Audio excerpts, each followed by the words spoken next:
Assalamualaikum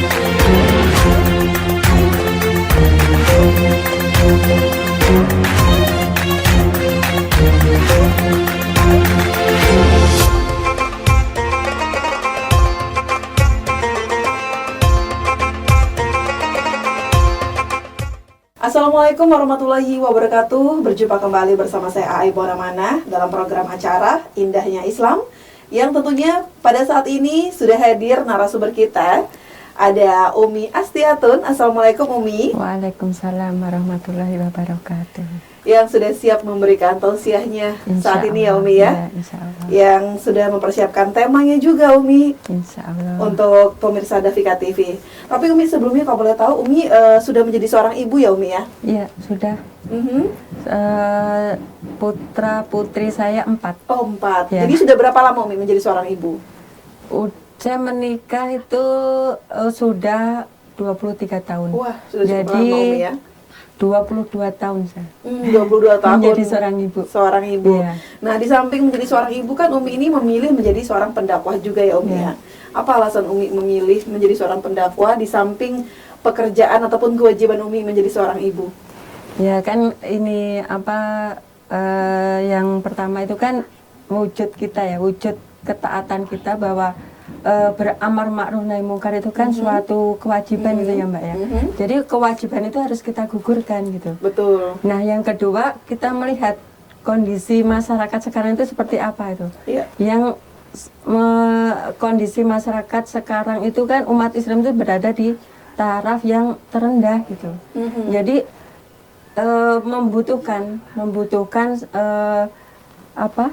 pendakwah-pendakwah atau penyeru yang ada di tengah-tengahnya gitu. Iya. Seperti halnya ketika Rasulullah SAW itu diperintahkan oleh Allah untuk apa? Untuk mengembalikan umat yang dari zaman jahiliyah menuju terang benerang seperti itu. Itulah kewajiban yang sebenarnya gitu.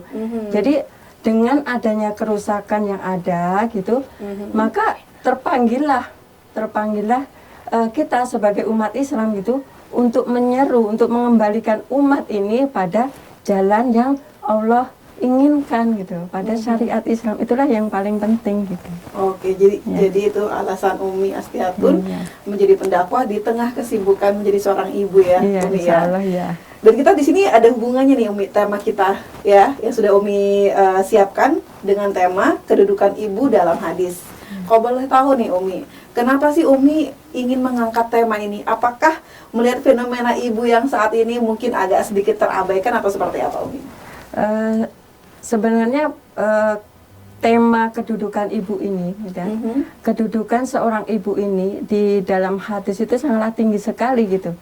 Jadi keinginan kami gitu ya, menjadikan seorang ibu itu menjadi super power, bukan ibu yang ecek-ecek gitu, bukan emak-emak yang sering galau gitu, yang ada status lah, joget-joget lah, itu bukan. Jadi mengembalikan posisi ibu seperti yang Islam inginkan. Sehingga apa? Sehingga dari seorang ibu yang benar-benar menerapkan Islam sebagai kedudukannya dalam Islam, itu akan terlahirlah generasi-generasi muslim yang kuat, yang tangguh, yang dekat dengan Allah gitu. Betul. Yang takut dengan syariat Allah gitu, takut dengan dosa-dosa dari Allah gitu. Makanya sangatlah penting tema kedudukan ibu ini di dalam hadis itu seperti apa, itu diketahui oleh ibu-ibu muslimah semuanya di Lampung Tengah maupun di seluruh Indonesia begitu ya. Betul sekali ya. Artinya memang Islam sendiri itu sangat memuliakan atau mengagungkan ibu, yang memang perlu kita ketahui ya Umi ya. Lalu seberapa penting Umi kedudukan ibu dalam Islam Umi? Sangat penting sekali Mbak. Jadi Islam mendudukan ibu itu dalam hadis-hadis Rasulullah itu banyak sekali tergambarkan bagaimana seorang ibu itu dengan jerih payahnya gitu melahirkan generasi-generasi yang kuat, hebat gitu, yang mampu membela Islam secara totalitas gitu. Seperti halnya contohnya itu kita ketahui Muhammad Muhammad Al-Fatih gitu ya Mbak. Muhammad Al-Fatih Iya. dari Istanbul ya kalau nggak Iya. salah Umi ya. Beliau adalah penakluk Konstantinopel gitu kan. Iya. Yang dijuluki oleh Rasulullah itu panglima terbaik, karena Rasulullah itu kan mengabarkan ya, panglima atau jenderal yang mampu menaklukkan Konstantinopel itu adalah panglima dan pasukan yang terbaik di zaman itu gitu.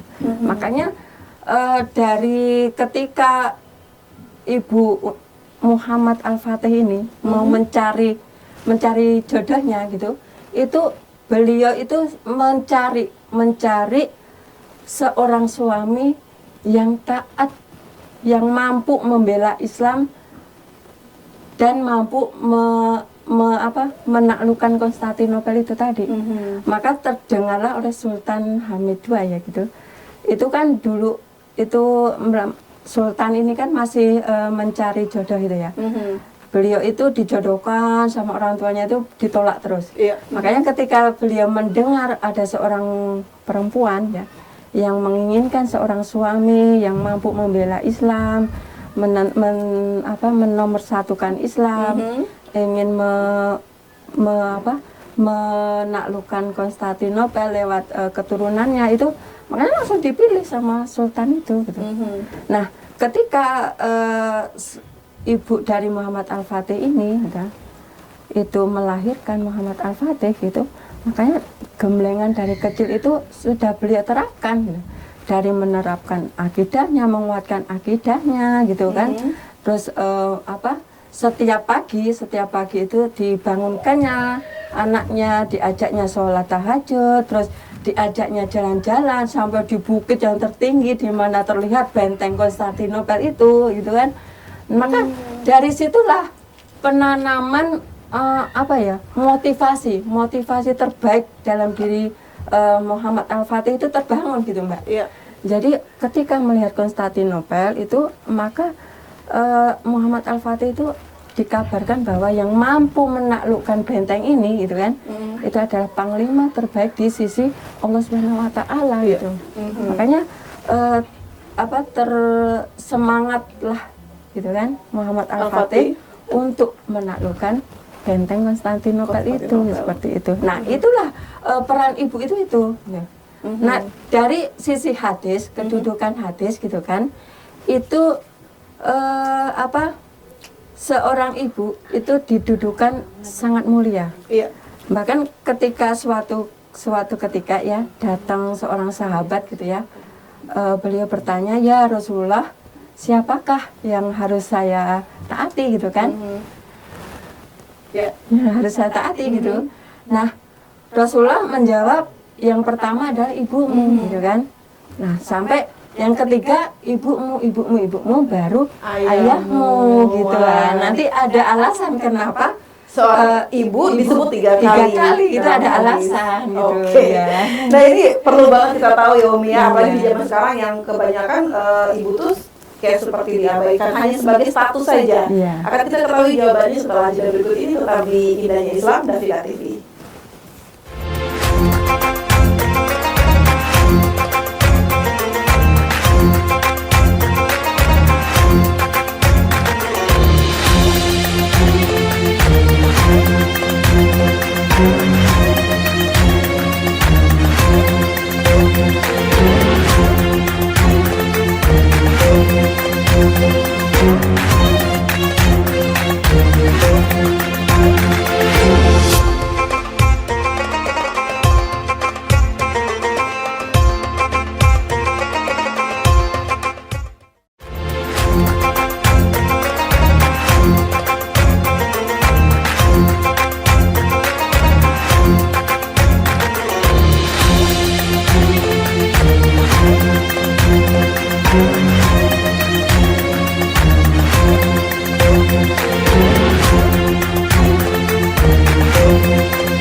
Masih di Indahnya Islam Dafika TV, pemirsa, tentunya masih bersama Umi Astiatun dengan tema kita yang wah menarik banget nih untuk kita simak ya, apalagi calon-calon ibu muda, calon-calon seorang ibu ya yang akan menikah. Ini kan pasti akan menyandang status ibu ya Umi ya. Yang perlu diketahui bahwa peran ibu ini sangat penting supaya bisa mendidik anaknya menjadi generasi emas yang seperti disebutkan Umi Astiatun di sesi pertama. Umi, tema kita kedudukan ibu dalam hadis ya. Di sesi sebelumnya Umi sempat mengatakan bahwa dalam hadis itu seorang ibu disebutkan sebanyak 3 kali, baru selanjutnya ayahmu. Ada alasan tersendiri kenapa seorang ibu disebutkan 3 kali, Umi?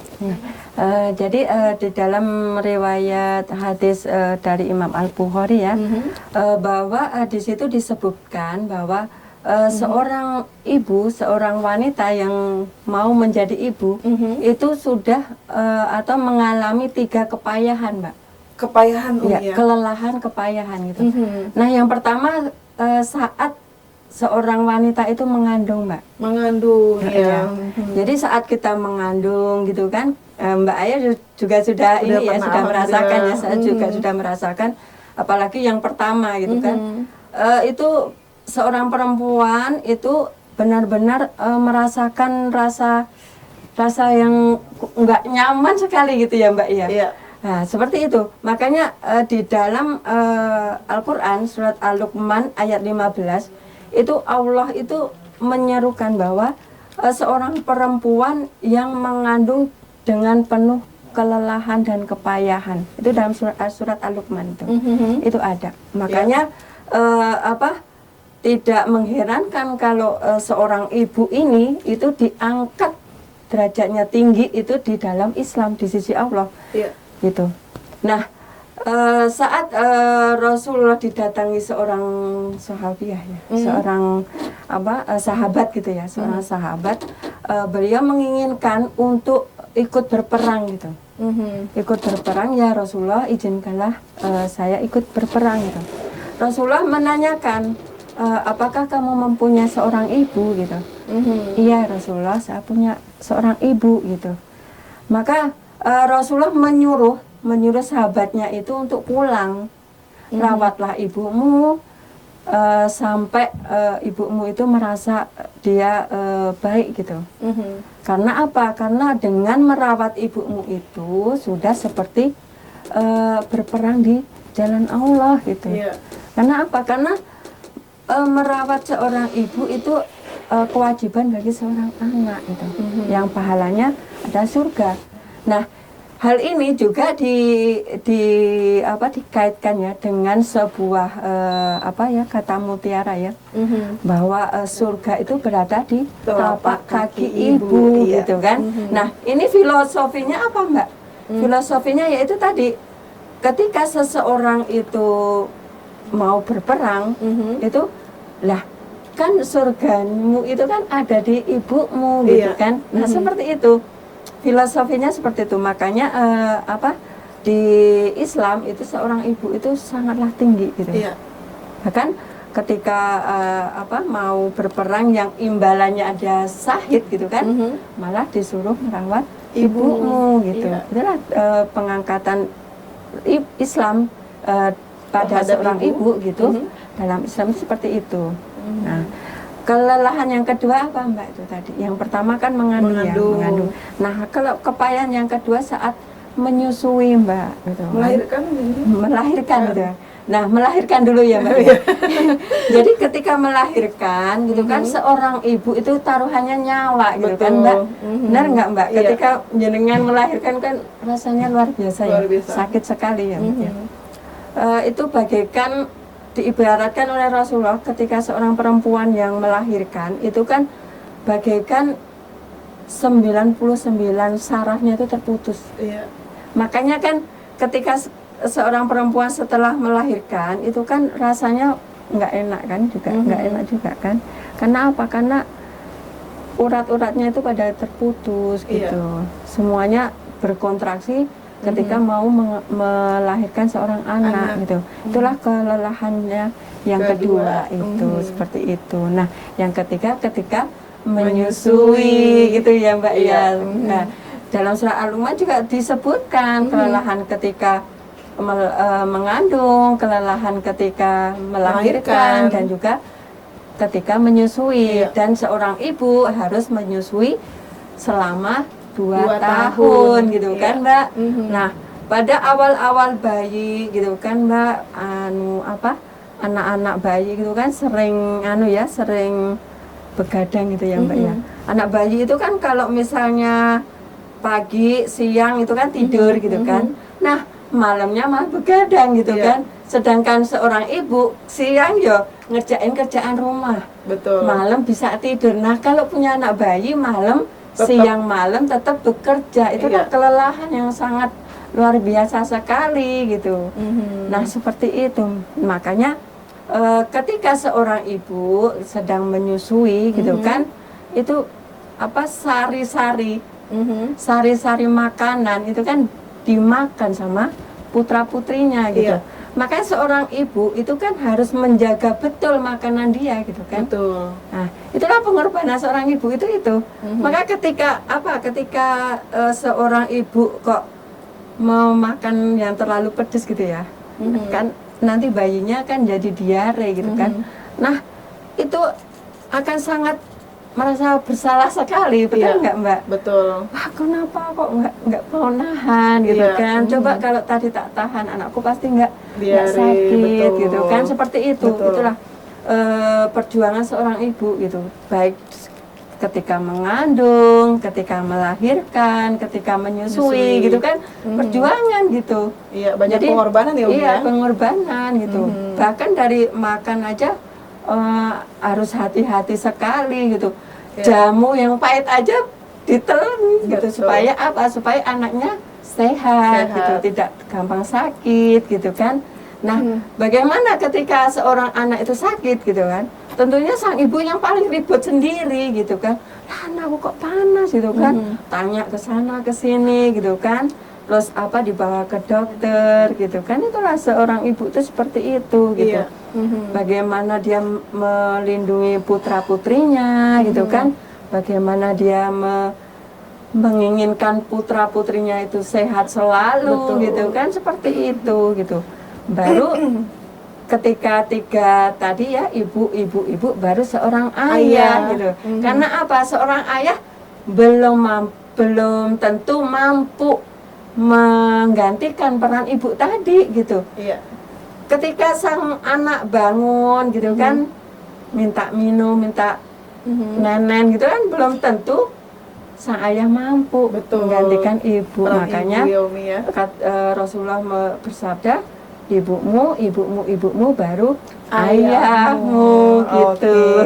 Jadi itu ya Umi ya, alasan kenapa peran ibu itu sangat penting dalam Islam, ya sudah tercantum di hadis-hadis Islam Iya, ya. iya, Nah, Mbak. kita pengen tahu juga nih Umi, kewajiban anak, karena kan begitu pentingnya nih peran ibu dalam Islam. Nah, berarti kan ada kewajiban anak yang harus dipenuhi terhadap Iya. seorang ibu. Ya. Tapi setelah jeda ya Umi ya, jangan kemana-mana, tetap di Davika TV.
Masih di Indahnya Islam Davika TV bersama saya Aibon Amana dan juga narasumber saya ada Umi Astiatun. Masih dengan tema kita yang luar biasa Umi, kedudukan ibu dalam hadis yang tuh sudah ditausiahkan oleh Umi Astiatun di sesi sebelumnya ya Umi ya. Ibumu, ibumu, ibumu dan ayahmu Umi ya. Kalau memang sudah peran ibu itu sangat penting dalam Islam Umi ya. Otomatis kan ini membuat anak menjadi punya kewajiban Umi ya. Kewajiban yang sangat penting mengingat pentingnya juga peran ibu dalam Islam. Kewajiban seperti apa Umi yang perlu anak lakukan terhadap sang ibu Umi? Silakan. Ini terkait dengan kewajiban anak ini ya.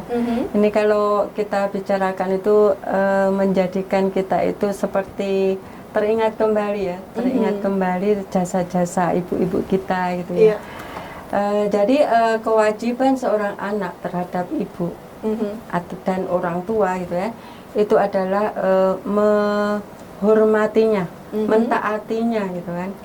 Nah, ketika seorang anak itu misalnya perempuan gitu kan, kemungkinan di fase-fase awal gitu kan, itu pasti ada beberapa anak yang kemungkinan kok kurang taat gitu kan, ketika disuruh ibunya gitu masih ngeyel gitu kan, masih ada. Namun ketika dia mampu menjadi seorang ibu, apalagi dia merasakan 3 fase tadi, tentulah dia akan ada dalam jiwa dia, ternyata dulu ibuku tuh sesakit ini gitu ya. Seperti itu. Belum nanti ketika mendidik, itu baru 3 fase yang dialami. Belum nanti ketika anak yang dia lahirkan menjadi bertumbuh umur gitu ya. Tentunya kepayahan, kesusahan itu akan bertambah lagi gitu. Maka dari situlah muncullah keinginan untuk lebih menghormati, menyayangi ibunya gitu. Nah, bagaimana jika yang dipunyai itu seorang anak laki-laki gitu, anak bukan seorang perempuan. Laki-laki kan tidak mampu dia tidak merasakan 3 fase tadi gitu kan. Nah, itu tetap dia harus lebih menghormati malah dari seorang anak perempuan. Dia harus menomorsatukan ibunya gitu. Itu. Jadi kewajiban menghormati seorang ibu dan ayah itu adalah wajib. Bahkan konteksnya itu Allah itu memberikan standar. Itu ketika anak itu dilarang oleh Allah itu berkata kasar. Jadi Allah itu cuma dibatas aja. Udah nggak boleh. Nggak boleh. Berdosa ya Umi. Iya. Seorang anak tidak boleh mengatakan gitu. Itu sudah suatu kata-kata yang kasar di sisi Allah. Jadi bagaimanapun keadaan ibunya, bagaimanapun keadaan ayahnya, itu tetap bagi seorang anak untuk berlemah lembut padanya, gitu kan, merawatnya ketika didapati ayah dan ibunya di usia-usia yang tua, gitu kan. Itu lo harus lebih sabar, gitu. Tentunya ketika merawat ibunya itu tadi, tentunya terfikir oleh dia bagaimana susahnya seorang ibu membesarkan dia, gitu kan. Nah, dari situlah terfikir dari seorang anak bagaimana aku itu ada, itu dari rahim ibuku ini, gitu. Aku loh yang merusak rahim ibuku, aku loh yang merusak bentuk tubuhnya, gitu kan. Aku loh yang merusak perutnya yang jadi tidak mulus lagi, gitu ya, misalnya gitu. Nah, dari situlah harus ada kesadaran, gitu. Harus ada rasa ungkapan paling enggak terima kasih lah, berlemah lembut lah, gitu kan.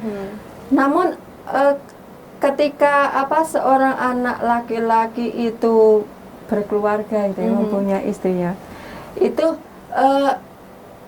sangat sedikit sekali ya seorang anak zaman sekarang, gitu ya, yang lebih mementingkan ibunya, gitu kan. Pastilah yang dia pentingkan istrinya, keluarga dia, gitu kan. Karena apa? Karena cinta, gitu kan, kan, gitu kan. Namun yang menanamkan cinta ke dalam dirinya itu adalah Ibunya. ibunya gitu kan. Oke. Makanya di sisi Allah itu kewajiban pertama seorang anak adalah berbakti kepada Orang tua. ibunya, orang tuanya itu tadi, bagaimanapun keadaannya gitu kan. Nah, terus saya sering mendengar atau dari seorang anak gitu ya, yang mengatakan bagaimana kalau orang tuanya itu tidak soleh gitu kan. Tidak Maksudnya mengajarkan kebaikan gitu. maksudnya kok dia orang tuanya itu kok jauh dari agama gitu. Iya. Ilmu agama kan ada gitu ya. Iya. Bahkan seorang kiai pun ada anaknya yang masih ngeyel gitu kan. Iya. Nah, itulah dari situ maka ada ilmu-ilmu bagaimana cara menghormati ibunya. Iya. Kalau mendapati kedua orang tuanya itu kok misalnya kok kurang baik gitu kan, atau ayah ibunya sering terlibat cekcok gitu kan, ya sebagai anak dia tetap harus menghormati gitu. Betul. Tidak ada kebolehan ya, tidak ada kebolehan bagi seorang anak itu membantah orang tuanya gitu. Nah, kalau misalnya pengen menginginkan orang tuanya itu berubah, ya dengan halus gitu. Dimasukilah ilmu-ilmu Allah itu gitu kan. Tentunya sang ibu juga akan, ya Allah, anakku loh bisa akan tersentuh ya Om ya. Tentunya dari situ akan terlahir keinginan untuk merubah gitu kan, seperti itu gitu. Nah, jadi ada suatu kisah ya, sedikit kisah ketika sahabat Rasul, beliau itu selalu taat sama ibunya. Nah, ketika dia sholat, nah ibunya memanggil gitu kan, memanggil, dan dia bimbang dalam sholatnya itu bimbang apakah memilih meneruskan sholat atau membatalkan sholat dan menemui ibunya gitu kan. Nah, dari situ dia memilih untuk meneruskan sholat. Seorang ibunya tadi tidak tahu kalau anaknya sedang sholat. Maka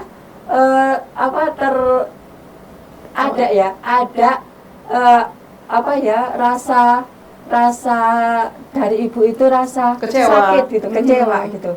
Nah, hanya rasa sakit kecil itu mampu memberikan sakaratul maut yang susah bagi si anak itu. Itu belum terucap loh Mbak, belum terucap, baru membatin kok dipanggil kok nggak dengar ya, gitu ya, seperti itu. Nah, bagaimana keadaan anak-anak sekarang gitu, fenomena sekarang ya, gitu, seperti itu gitu Mbak. Wah, sebenarnya kalau ngebahas ibu ini bakalan panjang sekali. Mengingat fenomena sekarang juga banyak sekali yang ibu seperti hanya status saja Umi antara ibu dan anak, tapi kewajiban anak itu tidak ditunaikan. Tapi karena memang durasi sudah mepet banget ya Umi ya, jadi kita mungkin lanjut di lain waktu dengan tema sambungan lagi ya Umi ya. Baik Umi, mungkin sedikit bisa diberikan kesimpulan sedikit saja. Oh ya, pemirsa David TV ya. Marilah kita bersama-sama untuk lebih menghormati ibu-ibu kita itu. Seperti yang Allah dan Rasulullah inginkan gitu. Bagaimana Islam di sisi Allah itu mendudukkan seorang ibu itu kedudukan yang tinggi gitu. Nah, kita sebagai seorang anak itu yang masih mempunyai ibu gitu kan, yang masih mempunyai orang tua lengkap gitu, marilah kita jaga gitu. Kita sayangi mereka seperti mereka dulu menyayangi kita gitu. Nah, kalau misalnya orang tuanya sudah dipanggil oleh Allah SWT gitu, ya sebisa mungkin kita doakan mereka gitu, supaya supaya mereka terhindar dari segala siksaan gitu. Itulah wujud terima kasih kita kepada orang tua kita gitu. Nah, hal itu ya ketika kita mendoakan orang tua kita gitu, kita berbuat baik, kita amalkan apa yang orang tua ajarkan kepada kita gitu, itu sudah mewujudkan amal kebaikan orang tua kita yang insya Allah bisa menolong mereka gitu. Meningkatkan mereka, menyelamatkan mereka dari siksa api neraka dan menempatkan mereka di surga gitu ya. Nah, untuk para perempuan yang belum menikah gitu kan, dari 3 kelelahan tadi ya, kepayahan tadi, jangan membuat itu suatu ketakutan. Iya, betul. Kan? Suatu ketakutan di mana dia tidak mau mempunyai anak. Kan ada ya sekarang fenomena baby blues gitu ya. Betul. Nah, di mana ketika mempunyai seorang anak itu nanti akan pudar kecantikannya gitu kan. Itu jangan sampai ada gitu. Betul. Itu seperti itu. Karena sudah menjadi fitrahnya seorang perempuan itu menjadi seorang ibu, penerus generasi gitu kan. Nah, sudah menjadi fitrahnya seorang ibu untuk berlelah-lelah dalam mendidik putra-putrinya. Nah, dari kelelahan-kelelahan itu tadi, maka akan Allah beri imbalan apa? Surga gitu. Insya Allah gitulah. Itulah yang harus dicapai oleh seorang ibu gitu. Jadi jangan menjadi ibu alasan yang ya, lembek gitu kan. Ada masalah sedikit ya, sidik itu bahasa saja. Ada masalah sedikit sama anaknya gitu, terus lembek, terus galau atau apa gitu. Masa itu menjadi apa ya? Menjadi suatu motivasi bagi kita seorang ibu untuk menjadikan generasi kita generasi yang bagus, yang baik gitu ya. Terima kasih Umi untuk tausiahnya saat ini ya dengan tema kedudukan ibu dalam hadis. Mudah-mudahan ini bisa menjadi motivasi, pencerahan kita semua para perempuan untuk lebih menghargai diri juga ya Umi ya. Karena kita adalah orang-orang yang hebat yang udah melalui banyak kelelahan. Ya, insya Allah. Terima kasih Umi sudah hadir di Davika TV. Dan untuk pemirsa di rumah, terima kasih banyak. Saya Ai Bonamana dan juga Umi Astiatun pamit undur diri. Wassalamualaikum warahmatullahi wabarakatuh. Waalaikumsalam.